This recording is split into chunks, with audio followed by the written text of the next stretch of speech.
What's up, guys? Welcome back to the channel. It's your boy Dominic Rich, and I'm back to talk about Concacaf match day 4 of the 2022 World Cup qualifiers. Aren't you excited that international football is back? Because I'm very excited. There's some people out there who gets mad when there's an international break. I don't know why. Seriously, I really don't know why. Because I love when the best players come together to represent their countries. I don't know if it's the best, but you get what I'm saying. But we're back for match day 4, Concacaf World Cup qualifiers, and I'm going to attempt to predict these matches. We would have 4 games in the octagonal where 8 teams attempt to get the top 3 available spots to qualify directly for the 2022 World Cup, and the 4th place team will go into an intercontinental playoff final to get that other available slot. So without further ado, sit back, relax, enjoy, and let me know your predictions in the comment section down below. So before we actually get into these predictions, I'm gonna just let you know the fixtures and how the table looks so far. So we would have Honduras playing Costa Rica, USA versus Jamaica, Mexico versus Canada, and El Salvador will play Panama. On top of the table, we have Mexico, Canada. Well, Mexico do have 7 points. Canada, the USA, and Panama all tied on 5 points, with Canada 2nd, USA 3rd, Panama 4th. Honduras, Costa Rica, and El Salvador all with 2 points, with Costa Rica being 5th, Honduras 6th, El Salvador 7th, and Jamaica at the bottom with a solitary point picked up against Costa Rica in their game on match day 3. So without further ado, let's talk. Honduras versus Costa Rica. I have my notes here, and I'll be sharing some head-to-head info before I let you guys know my prediction. Okay? So I won't be getting too deep into the squads, but remember, there's been players added to the squad. So squads look better than last season for the most part. And for some teams, it's the inverse, where squads have been depleted. So Honduras versus Costa Rica. Honduras in 6th with 2 points. They're managed by Fabian Coito. And so far, they played against Canada in a 1-1 draw. El Salvador a 0-0 draw. And at home, they lost to the USA a goal to 4. For Costa Rica, they're currently 5th on 2 points, managed by Luis Fernando Suarez. Against Panama in their first match, they draw 0-0. Costa Rica lost to Mexico a goal to 0, and they drew their game against Jamaica, which is a disappointing result on home soil, 1-1. In terms of head-to-head, these teams have met on 62 different occasions, with 21 wins going to the home team Honduras, 18 games ending in a draw, and Costa Rica picking up 23 wins, and 4 of those wins came as the away team as well. They would need to channel those wins and actually pick up something, you know, in San Pedro Sula here, just like the USA did on match day 3. In terms of World Cup qualifying matches, they have met 23 times, with Honduras picking up 10 wins, Costa Rica with 5, and 8 games ending in a draw. The last meet in between these two teams was a 2-2 draw in the Concacaf Nations League, the 2021 Concacaf Nations League final, the 3rd place playoff game, and Honduras went on to win it 5-4 on penalties. Penalties won't be required for this game. It's just, you know, a 90-minute match. Just to note, Albert Ellis will be back for Honduras, and that's a big boost. I think they missed him in the September international break, and his attacking prowess down the right could have done a lot more damage than Honduras did. Very little damage in the September international break here. So look, a draw will not be a good result for these two teams because they're on 2 points. If they draw the game, they'll go up to 3, while the other teams ahead of them, like a Panama, Canada, USA, Mexico, has the potential to stretch that lead even further. So one of these teams would ideally want to walk away with a win here. Who's going to pick up the win? Most likely, it will be Honduras on home soil. Albert Ellis back in the team. They have a good home record against Costa Rica. And for Costa Rica, they've been struggling a bit. But when they have his well, I'm running blank. I'm like, why am I running blank? Keylor Navas. Oh, I don't know why I'm saying Jesus Navas, but maybe I'm thinking about Jesus. You know what I'm saying? But yeah, Keylor Navas. Oh God, Keylor Navas in goal. It always provides that assurance. You know what I mean? They do have some experienced guys in their team still, and these guys need to actually step up and play some quality football. I wasn't impressed with Costa Rica in September at all, and if they are to even get close to qualifying for the World Cup, they really have to up the intensity. And the same goes for Honduras. I think it was a subpar September international break for both these teams, and win would do any one of these teams good, because they weren't impressive at all. This is not the Honduras or the Costa Rica we know that qualified for World Cups in the past. You see what I mean? So the quality was definitely lacking. But look, after what I saw in September, guys, I'm convinced that this game is actually going to end in a 1-1 draw. So I'm going to go for a 1-1 draw. Both teams won't be able to separate themselves from each other, and they're going to pick up a point apiece. And as I said, it's not a great result, but at the same time, it's not a bad result, because you don't want to lose. So look, for Honduras, they have to bounce back. After that loss against the US, definitely got to bounce back. And for Costa Rica, who hasn't really, you know, their manager haven't really spent a lot of time with the team, he still have some things to work out, but time is of the essence. I'm going for a 1-1 draw here, and we are going to move on to the next game. El Salvador versus Panama. El Salvador currently 7th with 2 points. They're currently managed by Hugo Perez. 0-0 draw against USA in the first game at home. That was a really good result. 0-0 draw against Honduras at home. Another quality result. But when they traveled to Canada is when you saw the frailties, and they lost the game 3-0. They have to bounce back. They will be at home, and if they are to get a result, it's gonna happen at home, on home soil, and not on the road. Doesn't seem like they travel very well. For Panama, they're currently 4th on 5 points. They're managed by the Dane Thomas Christensen. Panama drew 0-0 with Costa Rica on match day 1, and they went to Jamaica and absolutely smashed the Jamaicans. I think there's like a arrest warrant out for all the Panamanian players after what they did. That was total slaughter, what they did over in Kingston, Jamaica there. And against Mexico, they were impressive. Almost won that game if it wasn't for a late goal there, you know, and Mexico picked up the 1-1 draw. So Panama, very, very impressive, man. Remember, they made their debut at the 2018 World Cup, and after the World Cup, they didn't look good at all. But look, if we learn anything from the September international break, keep an eye on this Panamanian team. Keep an eye on this team. And I think in terms of the squad, not much changes. Adalberto Carrasquilla is probably still injured. And I saw that Harold Cummins is part of the setup, because I didn't see him in September. I think he was struggling with some injury. Gabi Torres is, I think, 4 games short of 100 caps, so he would want to be involved to get to that century mark. And but there's a lot of, I realized that there's a lot of experience in this Panamanian team, man. Really experienced players who would need to actually step up against El Salvador here. So in terms of head-to-head, these teams have 56 matches between each other, with El Salvador picking up 22 wins, Panama with 22 wins, and 12 games ending in a draw. So this is a huge game in terms of the head-to-head record and who gets the advantage after tomorrow. Well, Thursday, I should say. Well, today's Tuesday. I'm doing a video about 2 days earlier. But yeah, but as I mentioned, man, home form will be key for El Salvador.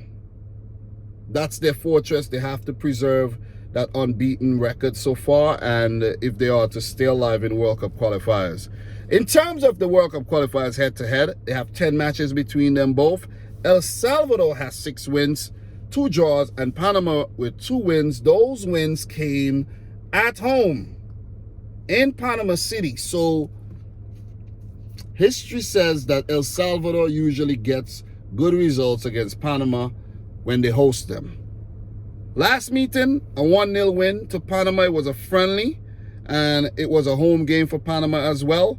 And what's not good, that was in 2017, what's not good news for the El Salvadorian fans here is that in the last 5 games, there has been 4 losses for El Salvador and 1 draw. So the good record that they have against Panama is from back in the days. You see what I mean? You got El Salvador was definitely a force to be reckoned with, Panama not so much, but the tables have since turned.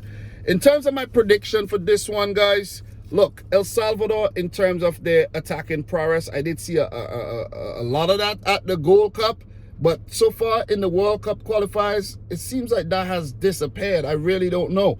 And if you really take a look at the squad, it's a very inexperienced squad. The experience in this squad is in the defensive side, and you could actually add their midfielder, what's his name, Darwin Seren, has some experience as well. But up front, it's every player has less than 20 caps. But the defense, along with, you know, let's say a new player recently introduced in Eric Zavaleta, he has actually looked good in defense. But overall, I think El Salvador in the final third, that is where they have to improve their game. It's like they play this type of, it's not so negative, but they got to be a bit more attacking. These draws are not going to get you anywhere. They're not going to get you anywhere. As for Panama, man, I think in terms of my power rankings so far, in terms of Concacaf World Cup qualifying, Panama has been the best team. Even though Mexico do have 2 points more than they have, Panama has been the most impressive team to me, because they almost beat Mexico. What they did against Jamaica there was absolutely ridiculous, and they picked up that point against their neighbors Costa Rica. So it's like, I'm really impressed. I'm really impressed with this Panamanian team. And look, I don't know how big of a miss Carrasquilla is going to be. And I think Cecilia Waterman was left out of the squad as well the last time I checked. But I see a lot of quality in the Panamanian team. And when I say that, I mean from what I saw in September, what I saw recently. Before that, it was kind of iffy, but they have improved. I don't know if they drank some type of special juice or something, but they've been looking good. Maybe they got their mojo back. Maybe they did get their mojo back. For this one, I'm going to go for a 2-0 win for Panama. I am going to go for a 2-0 win for Panama. It's a against the grain type result that I'm predicting here, but I think history won't matter here. I know El Salvador would put up the low block and they'll play really defensive, but this Panamanian team with Eric Davis running down the right, they'll break him down.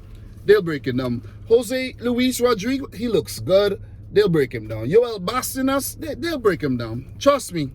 Rolando Blackburn, they'll break him down. So I'm gonna go for Panama 2, El Salvador 0, which takes us to a very big game here. Mexico versus Canada. Mexico currently in first place on 7 points. They defeated Jamaica 2-1, like barely, on match day 1. Match day 2 defeated Costa Rica on away, a 0-0, and drew with Panama 1-1 on the road. They are back home. They're back home, man. As for Canada, very impressive. Very impressive. Mexico under Tata Martino. Canada currently under John Herdman. They're second with 5 points in the octagonal right now. 1-1 against Honduras, 1-1 against the USA away, and 3-0 win against El Salvador on home soil here. In terms of head-to-head, these teams have met on 33 different occasions, with Mexico picking up 22 wins, 8 draws, and Canada with only 3 wins. Their last win against Mexico came at the 2000 Concacaf Gold Cup in the quarterfinal, and they went on to win that tournament. So they would need to channel some of that. I'm thirsty, god damn. Good thing I actually had some of this water there though, you know what I mean? But yeah, in terms of World Cup qualifying, they have 20 games. So out of 33 matches, 20 of those have been World Cup matches though. Means that the diplomatic relations between Canada and Mexico not so good over the years. They need to play a lot more games together, you know what I'm saying? And Mexico with 12 wins, 7 draws, and Canada with a solitary win in World Cup qualifiers against Mexico. The last time they met, Mexico won the game 2-1 at the Concacaf Gold Cup in 2021 in the semis. I didn't even say that properly. The 2021 Concacaf Gold Cup semifinal. Jesus, get it together, Dom. Get it together. So, look, in terms of my prediction here, look, man, take a look at the Canadian squad. Very strong squad. I'm impressed with the squad. You know what I mean? They have the likes of Tejan Buchanan, Steven Estacio, Jonathan David, Alfonso Davies is in the squad, Junior Hoylett. You have Atiba Hutchinson, Kyle Laren. God damn, Mark Anthony Kay, Milan Boyan. The squad looks good. Alistair Johnson, Kamal Miller. The squad looks good. It looks good. I'm telling you. It looks solid. Sam Adokudbe, if that's how you say his name. You know what I mean? I can't. Richie LaRick. The squad is nice, I'm telling you. But would they be nice enough? When I say nice, I don't mean like nice guys finish last. I mean like nice. You know what I'm saying? Like, damn, that's nice. Like, God. Are they going to be nice enough to actually go to the Azteca and pick points off Mexico? 3 points or 1 point? Are they going to be good enough? Because the Mexican squad that Tata Martino called up in September, kind of iffy. They do have 7 points, but I wasn't impressed at all. You know when someone gets the job done, but you're like, the manner in which you got the job done is not impressive. I'm not impressed. Yeah, that type of thing. So, yeah, you know, yeah. So, the squad looks a lot better. Raul Jimenez is back. Chucky Lozano is back. Napoli's on top of the Serie A table the last time I checked, right? They're doing well. Hector Herrera is there. You have Jesus Corona, Alexis Vegas, Henry Martin, and the rest of the crew. Ochoa, Edson Alvarez, Uriel Antuna, Gallardo, you know what I mean? Choco Rodriguez, and the whole nine. They look good. To make a long story short, I don't think Canada have it in them to beat this Mexican team. I think Mexico just going to take it 2-1. They are vulnerable. They do give you a chance. They do give you a chance, as we learn from the game against Jamaica. Let's just refer to the notes here. The game against Panama as well. They give up goals. So they do give you opportunities, and I think Guillermo Ochoa has not been a relaxed man between the sticks. You see what I mean? So I'm going to go for Mexico to win the game still, though. 2-1. 2-1 to Mexico. I think they'll be a little bit too much. You have Orbelin Pineda, unless Rogelio Funes Mori missed those easy sitters. You see what I'm saying? But I think the Mexican team are going to come full circle here, and they're going to pick up 3 more points, go up to 10 points, stay on top of the table. Canada, they will hit a little stumbling block there, and yeah, they'll find their way eventually. You see what I'm saying? They will. But I'm going for Mexico win 2-1. And it brings us to the last game here between the USA and Jamaica. USA third with 5 points. They're managed by Greg Berhalter.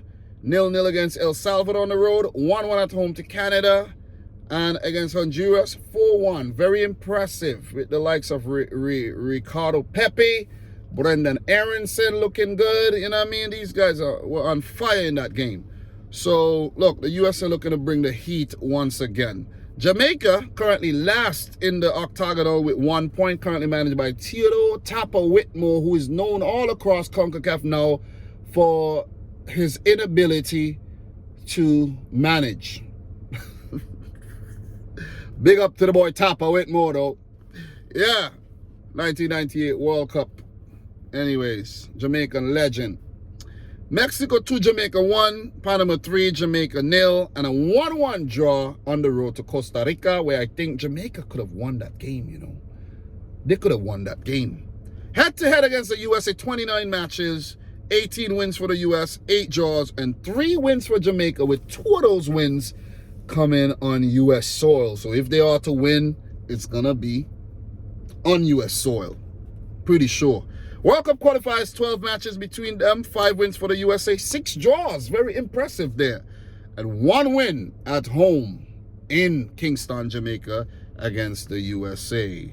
Last meeting was a 1-0 win at the 2021 Gold Cup quarterfinals for the USA. In terms of my prediction, man, look. The USA have been playing around with their food.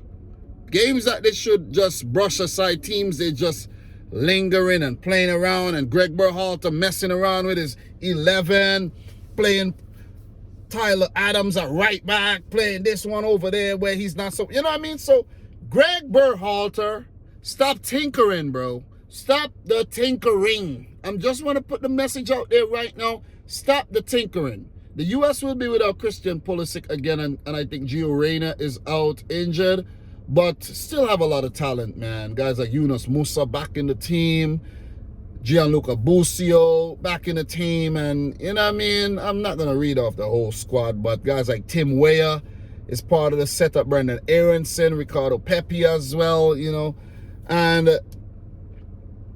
team is looking solid. Zach Steffen is back after his bout with COVID-19. Yeah, team is looking solid.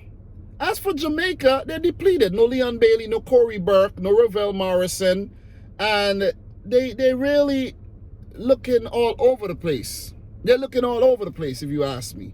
There have been some late changes to the team. I think Ethan Pinnock is out. But they do have Mikel Antonio, Bobby Decordova Reed. They have, you know, Daniel Johnson. Some quality there. Jamal Lowe is in the team. They do have Kimon Lawrence, quality goalkeeper, and Andre Blake. Shimon Nicholson have been scoring them. Junior Flemings have been impressive. Guys like Tyreek McGee, if he does get his opportunities. So, look, Jamaica has a team that can compete. As, you know, bad as they look on at the bottom of the table, I don't think they have been really bad, though. You see what I mean? To just be a little fair to them, they could have picked up something against Mexico. Against Panama, I don't know what happened there. You know what happened? When you play 9 English players, I think, or 8 English players for the first time, they're playing together, yeah, that happens. That's why they got blown away. But they went to Costa Rica and they got a point. They should have won that game. Javon Watson, the veteran, is still, you know, is in the setup as well. So look, I don't want to keep going on. The prediction doesn't want to come out. 3-1 to the USA, though. I think they're going to lose their way. Concede a couple early goals. Lose the game 3-1. Jamaica, prove me wrong. Prove me wrong. You see what I mean? Because you're the only Caribbean nation left. Prove us all wrong. Who's predicting you to lose? You see what I mean? But guys, that's my prediction, about 23 minutes or so. Don't want to go further. And if you're new, make sure you hit the subscribe button. Like the video if you like it. I will be back to predict match day 5 and talk about match day 4 in another video. But guys, follow my World Cup qualifying series, World Cup qualifiers daily as well. Look for the live streams. Turn on your notification bell. And for everyone, Dominic Rich. Until next time, peace out. Rich Squad.